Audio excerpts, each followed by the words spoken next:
What's up, guys? Welcome to another episode of Pistonhead Garage. I'm Garrett, and on this episode, no building, unfortunately. This video is going to be focused entirely around what I did to build this car and more about the car in general. I've had a couple of people ask me to do kind of a walk around and talk about the car, so that's what this video is. So it's going to be long, it's going to be kind of boring in places probably, but for those of you who want to know exactly what I did, this is the video you want to watch. If you want to see some burnouts and stuff, well, that's going to be later. It will not be in this video. I also have another build video coming out after this video. I'm just running out of time to shoot this video because it's getting really cold up here in northern Canada, and the car's going into storage soon. So that's why I've washed it just now, and I figured I'd do this video before that happens. So the car itself is a 1998 Nissan R34 GTT. It's two-wheel drive, did not come four-wheel drive, it's just two-wheel drive, and it came with the RB25 DET Neo. That's the single turbo RB25 2.5 liter. Most of you guys know what the RB25 is. It produced about 280 brake horsepower, which depending on the dyno you stick it on could be about 240 wheel horsepower, 225, somewhere in that area. And it was a reliable engine. Unfortunately, it just wasn't what I was looking for when I decided to start going for more power. And I'll get into more of that later, but obviously we know that's not the engine that's in here anymore. So we'll start with talking about what I've done to the exterior, and then we'll work our way inside. Okay, so like I said, this is 1998. This is an R34. This is not an R32 with a body kit. This is a legit R34. I can show you the VIN plate if need be, but just take my word for it. So for exterior mods, wheels, Varstone ES2s. These are 19 by 10.5 plus 12, I believe, is the offset. And in the front, I've got 255, 35 19s, and in the rear, which are also 10.5 inch wide wheels, are 275 30 19s. The rear over fenders I got from a gentleman used. I have no idea what make they are. They came off a car that came from Japan, and they were pre-drilled, pre-painted, so I threw them on. They aren't mint, but they work. The wing is a Voltex. I believe it's a SARD replica. I don't believe it's actual carbon fiber. These wings are definitely not. But it's a sweet wing. I like it, so I put that on there as well.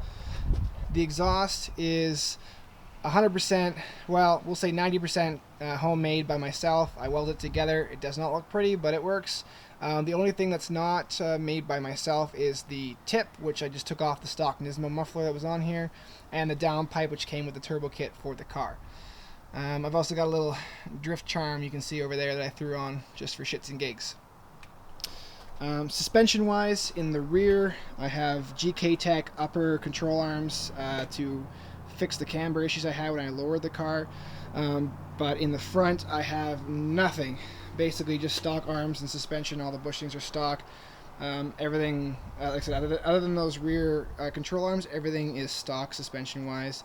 The brakes are also stock. They're the 310 mil 4-pot and Sumitomo, I think they are, is the brand. And the rotors are nothing fancy. They're actually getting a little bit worn, so that's gonna have to be replaced. Let's see here. So coming to the interior, the interior is fairly stock. I've got the NRG quick release work spell short hub and NRG wheel.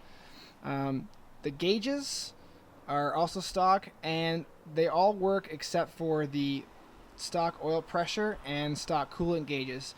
But it's not a big deal because over here in the center stack there, I have 3 gauges. The AEM on the right here is a wideband. It's not hooked up though. The one on the left is a voltmeter that is working, and then the one in the middle is a BTI CAN gauge, and it connects directly to the ECU via the CAN bus system, and it'll tell me basically anything the ECU can read.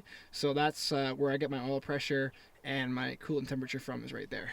I've got Nismo pedals, which came with the car, and The e-brake handle is also Nismo carbon fiber. Shift knob, Nismo Delrin shift knob. So those I've added as well. Alright, so coming up to the front, the main event. Let me just pop the hood here. Okay, so this is a 2JZ GTE VVTi model. This came out of a late or early 2000s Aristo.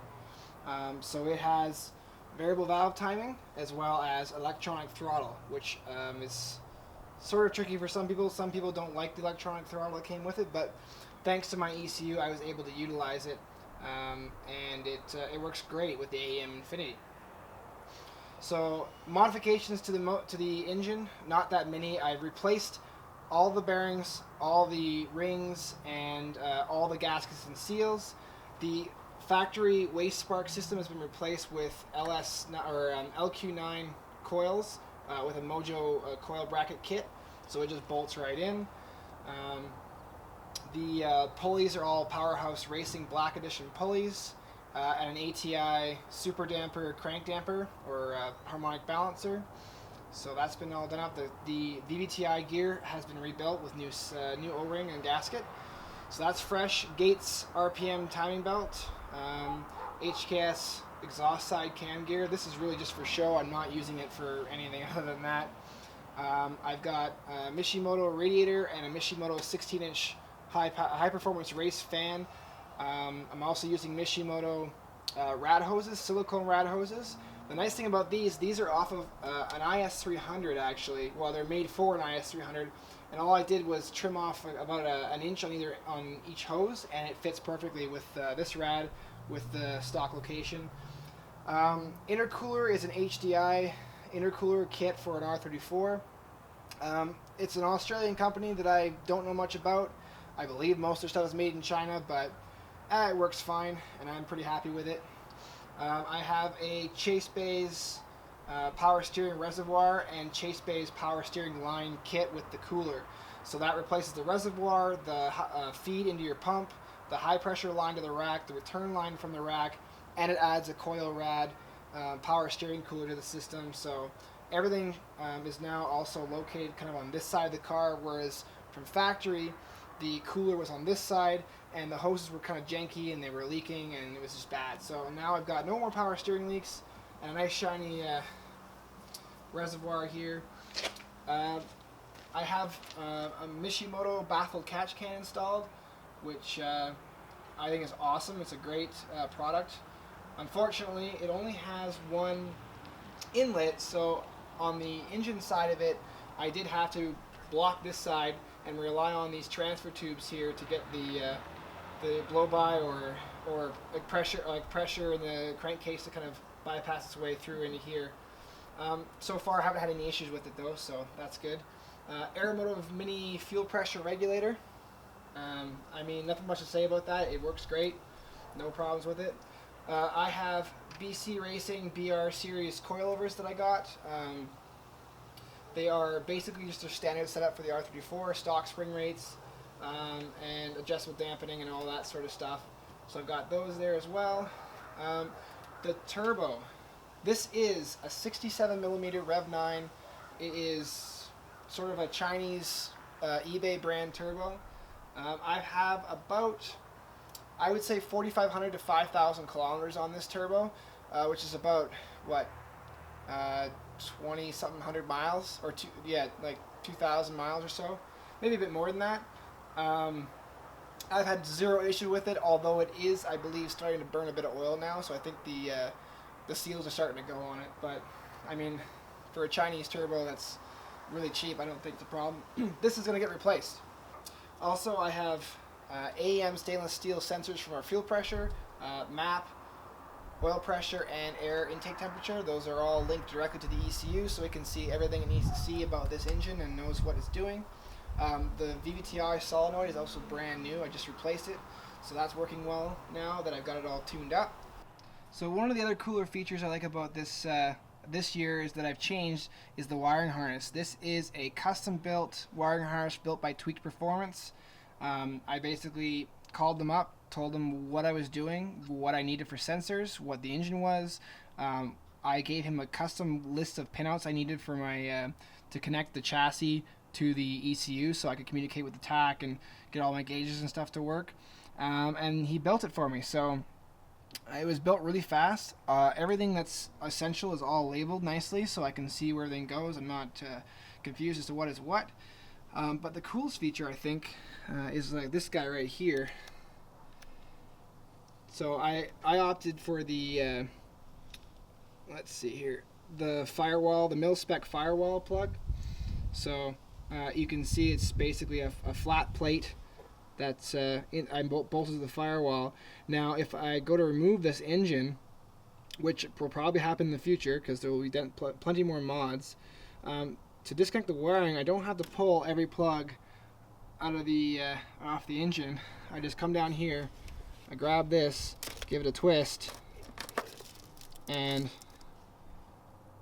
that's it.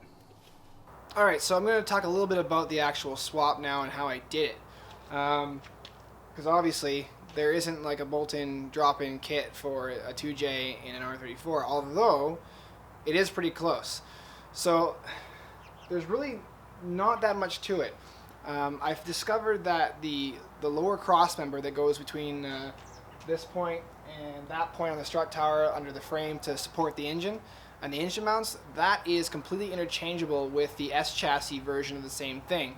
The difference, of course, the mount locations on the S chassis cross member is different than on the R34, but there's a number of companies that make swap kits to mount a 2J in an S chassis. So what I did was I purchased an S chassis cross member for $100, painted it up, cleaned it up, because obviously it's off an S chassis, so it's beat to shit.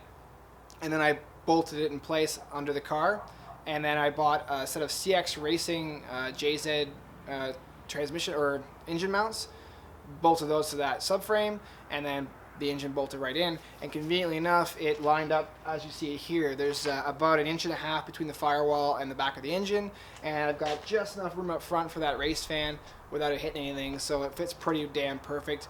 And height-wise, once again, it sits pretty low, but it doesn't hit on the steering rack or anything like that. The steering lines themselves that came out of the rack were a bit in the way. The way they mounted to the crossmember was a bit different, so I did have to bend them initially, and then of course I've since replaced them with the chase base lines, so I have no issues with that anymore. In terms of the transmission, I'm using the stock RB25 5-speed transmission. And if you watched my previous video on the swap, you'll understand how that works.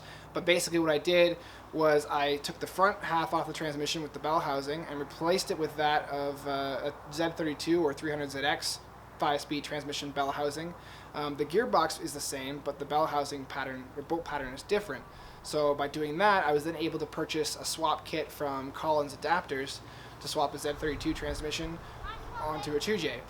So basically that's what I did, and I got the plate, came with the flywheel. I bought a clutch for I believe it'll fit Nissan 350Z, the Z32 twin turbo and single turbo or non-turbo, as well as it fits the R32 GTRs, the older ones with the push style clutch. So I bought a clutch, bolts right together. The only difference, of course, now is that with that sandwich plate in there, the transmission is bumped back, and with the location of the engine, that bumps it back again a little bit more. I think it's about 1.5 inches or so is how far back you got to go, maybe even less than that. So all I did in that case was took the stock transmission crossmember that I had for my transmission, and then I welded 2 pieces of plate on the bottom, and then that extended out past the width that it would normally would, and then just drilled 2 new holes to mount it up to the underside of the car, and that worked out great. Drive shaft was custom made. It's a steel drive shaft, 1 piece, so it replaces the 2-piece drive shaft that normally comes in the car. So it's a bit more sturdy, a bit more vibration, but not enough that I can really notice it. The rear end is still stock. I haven't touched anything back there, so who knows how long that's going to last. I still have HICUS, so rear steering is still enabled, and I definitely notice it, so it's definitely working still. But aside from that, there really isn't much to it. And like I said, I have a full standalone ECU that runs the engine.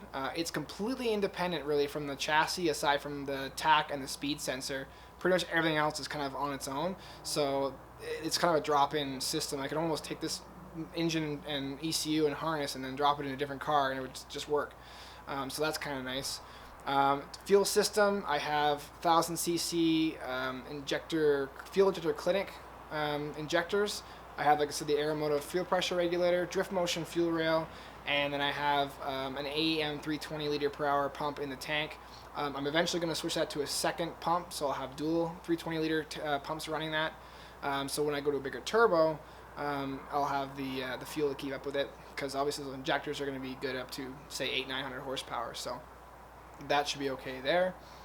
I think that really covers most of the stuff. Everything else is just, bolting this on here, relocating this there. I have the battery in the trunk, obviously. We saw in the video that I've done in the past, so that's out of the way, because right now the intake is, of course, where that battery used to be.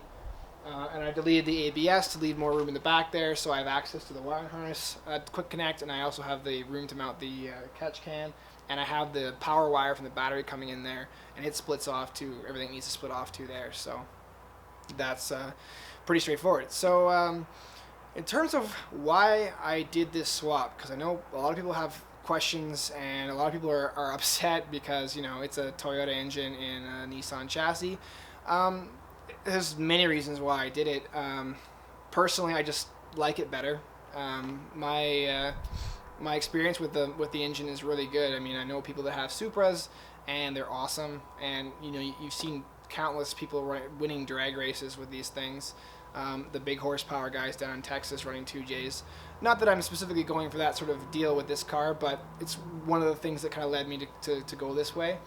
The other thing is, being a part of a number of Skyline forums, you see a lot of RB26 builds blowing up because of oiling issues or cooling issues or a number of different problems, things that you won't necessarily see with a 2J, or at least are a lot less common. So it's just a fact that an RB25 can take about 450, 500 horsepower on the stock bottom end and then blow up. Well, reliably, and then anything above that, you're going to blow up.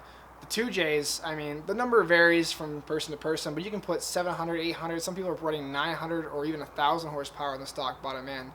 I would say that probably 1,000 horsepower is a bit of a ticking time bomb, but I mean, it's possible, and it's more motivation for me to use this motor. I like the way it looks as well, and I like the way it sounds. It's got a different sound than the RB, and with the straight pipe that's on it, it sounds amazing. So, I mean, that's another reason why. And when it came down to it, the amount of money I was going to spend to get the same amount of power out of the RB25 wouldn't have been much less than what I spent on the 2J, but now I have that potential, right? Maybe I'm making 400 horsepower right now, I think. I honestly don't know. But when I want to go for that 700, 800 horsepower mark, there's nothing else I have to do to this engine. I put a bigger turbo on it and then crank up the boost, basically. So with the 25, if I want to go any more than about 500 horse, I now have to do forged pistons and rods, rebuild the bottom end. A new oil pump, that's probably going to replace the drive collar for the oil pump, because that's a problem with those engines, is it slips basically, and you get oil starvation. So that's another thing that was part of my decision for this. The other reason was that, this is, as far as I know, the only one in North America. I have not seen any other R34 with a 2J in it in North America. I've seen maybe less than a handful of them in the world. There was one that kind of got famous and sort of was my inspiration. You've probably seen it. I think it was on Speed Hunters maybe. It's a blue one, GTT as well. He went completely different route than me though. It's a BMW transmission and like everything's custom made, whereas this is all bolt-in stuff. So that's kind of well beyond what my capabilities were. So that was why I kind of used it as inspiration, but didn't quite go that route. And there's another one in the UK, I believe, that is a 4-door, I think, and it's a drift car build. So it's, once again, everything custom made, fully custom fabricated cross member, and it's got a cage, all that sort of stuff. So also not a street car, not the kind of build that I was looking for. I wanted something I could drive around, go on road trips and stuff with and not have to worry about it. And despite some issues with it last year with overheating, it was perfectly fine on road trips, and I've been driving it around this year now too, that it's done, and it's been great. So it's definitely a reliable engine as well. And I don't know anything about tuning, but I've managed to get it tuned to the point where it runs very reliably, just not very well when it's cold. Big deal. So And lastly, the reason why I swapped it was because I knew how much it would piss people off. There's so many Nissan purists out there who think, Nissan engine, Nissan car, that's just how it goes. Why didn't you build an RB30? Well, because it's not a 2J. That's just basically what it comes down to. People have done that before, so why would I want to do that, you know? Like, why did we build a Cummins powered Miata? Because people don't do those kind of things. People don't think it's a smart idea. So that's why we do it, right? We do the things that people don't really want to do. Of course, in this case, it's, you know, there's so many benefits of having this engine in this car for me. So, I mean, that's really all there is to say about it. It's by far my dream car. I've had this car for 3 years now, and it's, you know, it's never treated me wrong. You know, the only issues I had with it were issues that I caused myself because I was doing a swap that I had never done before and not many other people had done before, and I had no help and very, very little information on what people had done. So, yeah, it was kind of it was a tricky situation for me, but, you know, as you can see, it got done. The car does run. I just actually took it on a 600 kilometer drive the other day. That's why I had to get washed, because it's covered in dirt, because unfortunately it rained and it's muddy up here, so the car got a little bit dirty, which kind of sucks because the engine bay was perfectly mint. But anyway, there's really not much to say about this car. If you have any more questions, I mean, feel free to add them in the comments. I'll try to answer them if I can. And maybe one day we'll do like a Q&A about our builds or something like that. I mean, obviously we don't have quite the following yet to kind of get into that sort of stuff, but in the future I'd like to do something like that, maybe an AMA or something along those lines. So make sure that you're subscribed to the channel if you like this sort of stuff. Like I said, I do have one more build video coming out, and there will be more videos later on because I'm going to be doing more upgrades to this car. Brakes, for example, bigger turbo. It's going to have to go get tuned properly, so that's going to be, you know, something I'm going to do as well. So yeah, if you're subscribed, you're not going to miss that sort of stuff, so make sure you're subscribed. Also, our Facebook, we have announcements when, you know, new videos come out and so on, so like us on Facebook, facebook.com/pistonheadproductions. It's pretty straightforward. We also have an Instagram account, which we usually post updates for videos as well, and updates on our builds, so make sure you're following that. And you can also follow me on Instagram. I'm at 2J_R34. Pretty straightforward again. So yeah, make sure you're subscribed to all that stuff, because you're gonna miss out on some cool builds that we're doing if you don't. So anyway, thanks for watching. Sorry this video was so long and a bit tedious, but I wanted to kind of make sure that people, you know, knew what was going on with the car and know that it's actually a real thing and not something that I was just kind of dicking around with. So make sure you give it a thumbs up. As always, I'm Garrett. I'll see you next time on Pistonhead Garage.